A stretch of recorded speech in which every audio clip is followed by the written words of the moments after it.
Key to resilience initiatives is the Resiliency Framework.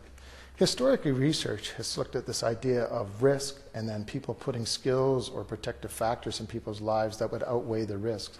But the research has moved beyond that to this idea that how people think about themselves, the I am as we oftentimes refer to it, and the relationships around them.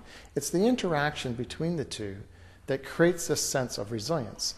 And so it's not a static process where if you just add a few assets to a person's life, it's more of a dynamic process that starts in our early childhood and goes throughout our life. And so the resiliency framework that we've been able to develop has 31 traits. It's got 15 internal traits and it has 16 external traits. So we look at how people think about themselves, we look at self-esteem, self-efficacy, some pretty common sense stuff, but we're also looking at those primary relationships around people, their family dynamics, their peer dynamics, the school or work dynamic, or the community dynamic. And what we're interested in is how the person perceives themselves and how they perceive the relationships around them. But we're also interested in how those relationships nurture a person's capacity.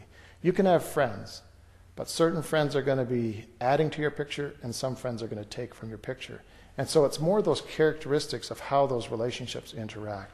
And what we're seeing in our research is that when that interaction is occurring properly, one of the byproducts of it is that core competencies are developing.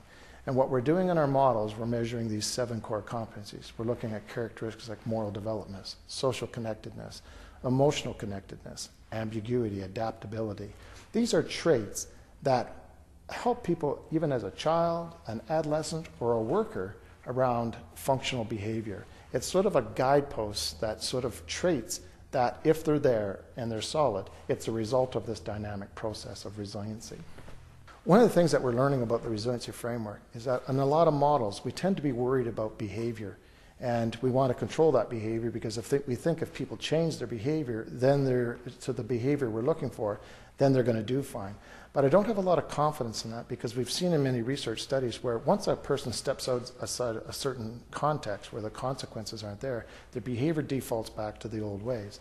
What we're interested in is that when people have the I am, the nurturing of themselves, and the right type of relationships around them, what actually automatically happens is that the process looks after the results. So what we do see is kids decreasing in risk behavior, increasing in pro-social behavior, if that dynamic of I am and I have is interacting properly, and we're seeing those core competencies develop in appropriate ways.